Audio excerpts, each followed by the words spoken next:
আসসালামু আলাইকুম সুপ্রিয় শিক্ষার্থীরা, আজকে আমরা আলিম পরীক্ষা আসছে এসএসসি 2026 আলিম এক্সাম সিকিউ কোশ্চেন নং সব, যেটা আমাদের পঞ্চম অধ্যায় প্রোগ্রামিং ল্যাঙ্গুয়েজ থেকে যে প্রশ্ন আসছে সেটা সলভ করার চেষ্টা করবো।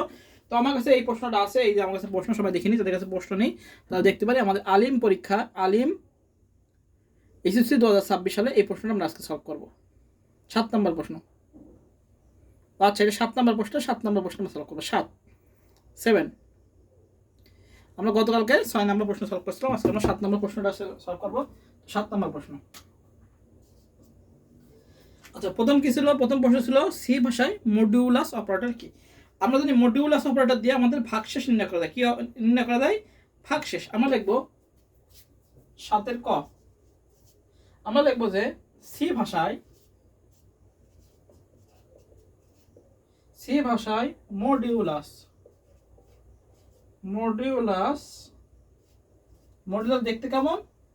ভাগশেষ চিহ্ন। মডিউলাস অপারেটর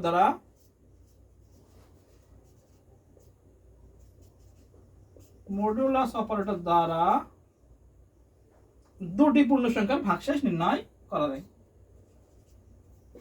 দুইটি পূর্ণ সংখ্যার ভাগশেষ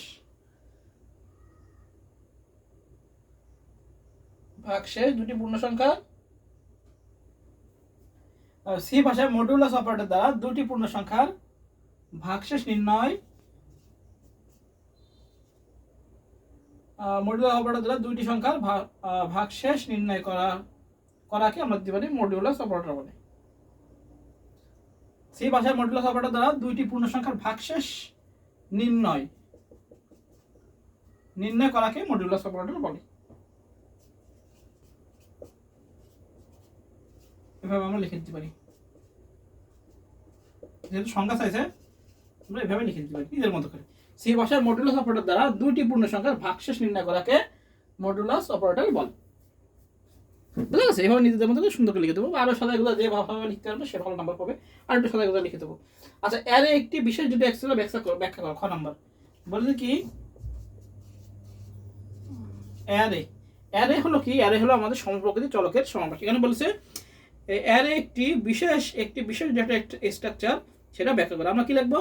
যে অ্যারে হলো একটি বিশেষ ডেটা স্ট্রাকচার যেখানে একই ধরনের একাধিক ডেটা ধারাবাহিকভাবে মেমরি লোকেশনে একটি মাত্র নামের অধীনে সংরক্ষণ করা যায়।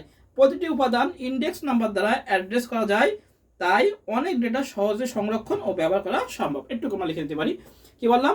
অ্যারে হলো একটি বিশেষ ডেটা স্ট্রাকচার যেখানে একই ধরনের একাধিক ডেটা ধারাবাহিক মেমরি লোকেশনে একটি মাত্র নামের অধীনে সংরক্ষণ করা যায়। প্রতিটি উপাদান ইন্ডেক্স নাম্বার দ্বারা অ্যাক্সেস করা যায়, তাই অনেক ডেটা সহজে সংরক্ষণ ও ব্যবহার করা সম্ভব। এবার ভাবে নিজেদের মতো ক নাম্বার লিখে দেবো। এবার গ নাম্বার কি বলেছে? যে প্রোগ্রামটির ফ্লোচার্ট অঙ্কন করো। কি বলেছে?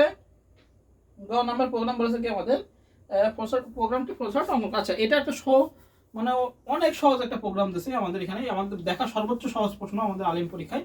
তো এখানে আমরা দেখতে পাচ্ছি দেওয়া আছে ইন্ট এক্স টু সাম, এখানে দেওয়া আছে x=4 x=5 সাম x plus x1 plus x2 return 0, এটা দেওয়া আছে। তাহলে দুটি সংখ্যার যোগফল নির্ণয় আমাদের ফ্লোচার্ট অঙ্কন করতে বলছে। গ নাম্বার আমরা একটু দেখতে পারি যে অ্যালগরিদমে চিত্র প্রকাশ হলো ফ্লোচার্ট, এটা একটু লিখে দিতে পারি। হ্যাঁ, যেহেতু এত ছোট প্রশ্ন একটু আমরা বেশি মার্ক পাওয়ার জন্য ফ্লোচার্টের সংখ্যাটা দিতে পারি যে অ্যালগরিদমে চিত্র প্রকাশই ফ্লোচার্ট। এবার আমরা শুরু করি। প্রথম দেবো গোল, দিয়ে আমরা কি দেবো? স্টার্ট। এবার কি নেবো? ইনপুট। এখানে ইনপুট নেব। ইনপুট কিন্তু এখানে বলা আছে যে x1 সমান কত? 4 আর x2 সমান কি? 5, এটা বলা আছে। ইনপুট নিলাম। এবার আমরা প্রসেস করব সাম। এবার আমরা কি করব?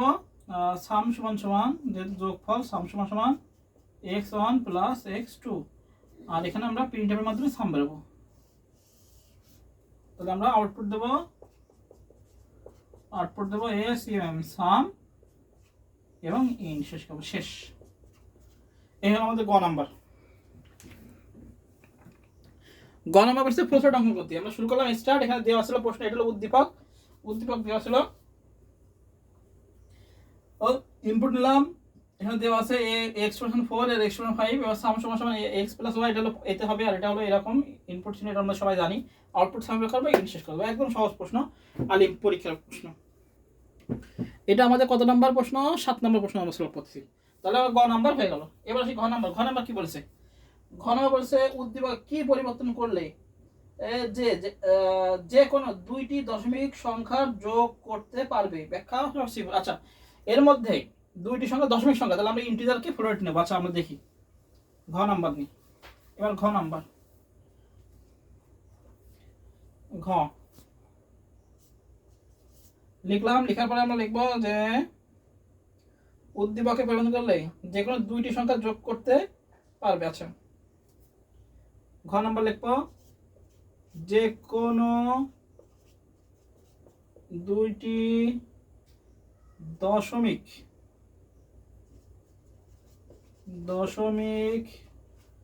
যুক্ত সংখ্যা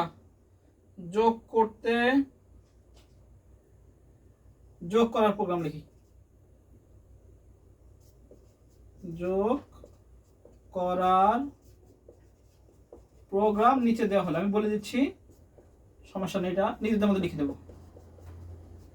এই প্রোগ্রামটাকে বলেছে দশমিক সংখ্যা যোগ করবে, সেটা আমাদের প্রোগ্রাম লিখতে বলছে। আমরা শুরু করি, আমরা দশমিক সংখ্যা যোগ করি। প্রথমে দিয়ে হলো ইনক্লুড stdio.h, এবার দেবো মেইন।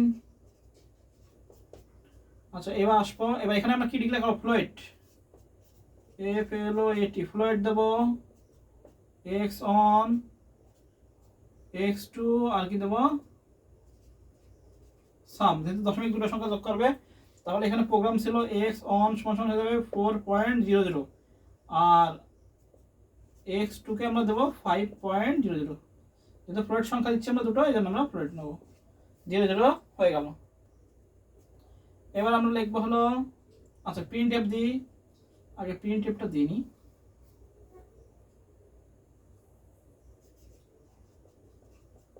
প্রিন্টএফ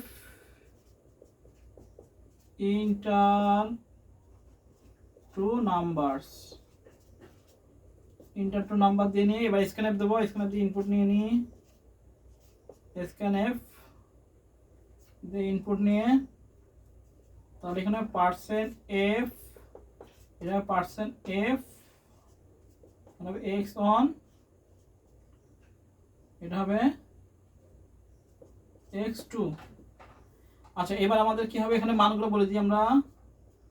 x1 সমান 4.00 আর x2 সমান যে কোনো বলেছে।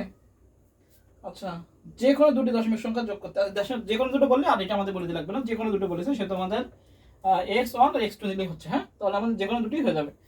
আচ্ছা, এবার সাম সমান, তাহলে আমাদের চলকার বলে দেওয়া লাগবে না। সাম সমান আমরা লিখবো x1 যোগ x2, যে কোনো বলেছে সুতরাং মান বলে দেওয়া লাগবে না।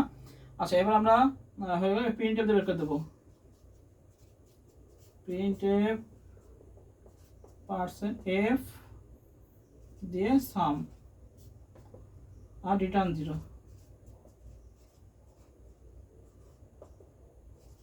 শেষ, এই হলো আমাদের প্রোগ্রাম। গণনা এবার নিজেদের মধ্যে ব্যাখ্যা করে দেবো যে %f কেন দিলাম, কারণ ফ্লোট তাই। হ্যাঁ, ইন্টার টু নাম্বার নিলাম, ফ্লোট সংখ্যা, এখানে ইন্টিজার জায়গায় আমরা ফ্লোট দিলাম। কেন? কারণ এটা ইন্টিজার ছিল আর এটা কি ফ্লোট ছিল, পূর্ণ সংখ্যা ছিল। আর যে কোনো দুটো বলেছে, এই জন্য আমরা এই মানগুলো লিখলাম না। মানগুলো থাকে শুধু 4 আর 5 যোগ করতে, বুঝা গেছে?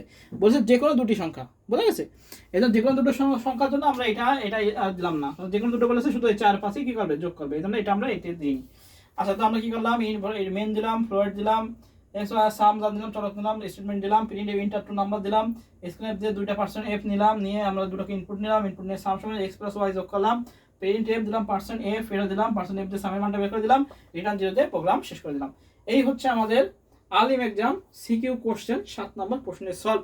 সবাই ভালো থাকি, সুস্থ থাকি, আর অবশ্যই চ্যানেলটিকে সাবস্ক্রাইব করে দেবো যারা নতুন দেখতেছে, আর অবশ্যই বেশি বেশি করে বন্ধুদের মধ্যে শেয়ার করে দেবো যাতে তারাও সলভটা দেখতে পায়। তো আমরা সবাই ভালো থাকি, সুস্থ থাকি, সবাইকে আসসালামু আলাইকুম।